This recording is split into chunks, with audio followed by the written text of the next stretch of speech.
Hi நண்பா, உங்கள் Tamil. Today ரொம்ப இம்பார்ட்டன்ட் நியூஸ் தான் பார்க்குறோம்.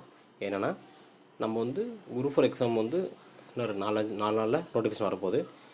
இந்த கவர்மெண்ட் வந்து என்னென்ன திட்டங்கள் கொண்டாந்தாங்கன்ட்டு நம்ம தெரிஞ்சுக்கணும். அது இல்லாமல் பெண்களுக்கு நிறைய திட்டங்கள் பண்ணியிருக்காங்க. அந்த திட்டங்கள் எல்லாமே நான் தெரிஞ்சுக்கிட்டு நம்ம வச்சுருந்தா கண்டிப்பாக நமக்கு எக்ஸாமில் ஒரு கொஸ்டின் வரும். அதில் நம்ம ஒரு மார்க் எடுத்துடலாம். ஏன்னா போன டைம் குரூப் ஃபோர்லேயே ஒரு கொஸ்டின் கேட்டிருந்தாங்க.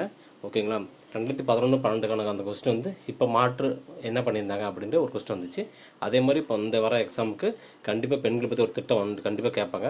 அது தெரிஞ்சு வச்சுக்கலாம். என்னென்னா,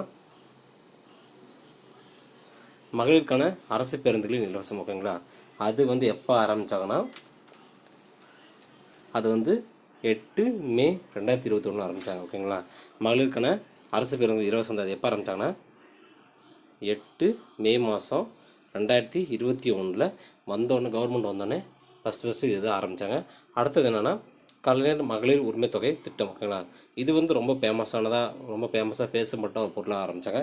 இது எப்போ ஆரம்பித்தாங்கன்னா 15 செப்டம்பர் ஓகேங்களா 2023 காஞ்சிபுரத்தில் ஆரம்பித்தாங்க. ஓகேங்களா 2023 காஞ்சிபுரத்தில் ஆரம்பித்தாங்க. மறந்துடாதீங்க. 15 செப்டம்பர் அண்ணாவோட பிறந்தநாள் அன்னைக்கு. 15 செப்டம்பர் 2023 காஞ்சிபுரத்தில் ஃபஸ்ட்டு எங்கே ஆரம்பித்தாங்க? காஞ்சிபுரத்தில். அதுக்கப்புறம் செகண்டாக நிறைய பேருக்கு வராமல் இருந்ததுனால செகண்டாக எங்கே ஆரம்பித்தாங்கன்னா தருமபுரியில் ஆரம்பித்தாங்க. அது மறந்துடாதீங்க.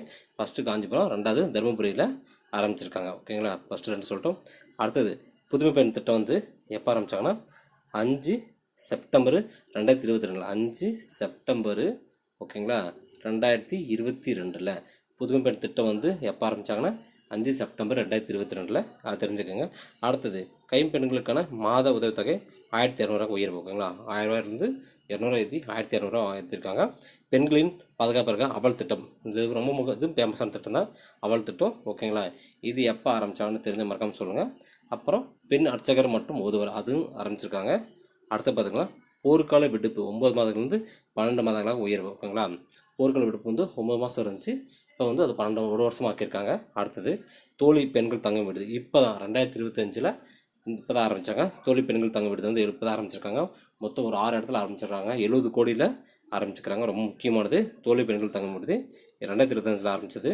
அடுத்தது அரசு பணியில் இடஒதுக்கீடு அவசரமாக ஒதுக்கியிருப்பு, அது வந்து சொல்லிகிட்டே இருக்காங்க.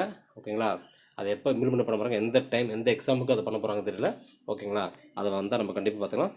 இது வந்து இந்த கவர்மெண்ட்டு ஆரம்பித்த பெண்களுக்கான திட்டத்தில் ரொம்ப முக்கியமானது. ஓகேங்களா, எல்லோரும் மறக்காமல் நீங்கள் நோட் பண்ணி வச்சுக்கோங்க. கண்டிப்பாக யூஸ்ஃபுல்லாக இருக்கும். ஓகேங்களா, இந்த வீடியோ பிடிச்சா லைக் பண்ணுங்கள், சப்ஸ்கிரைப் பண்ணுங்கள், மறக்காமல் எல்லோரும் படிங்க. பாய் அன்பா, உங்கள் தமிழ்.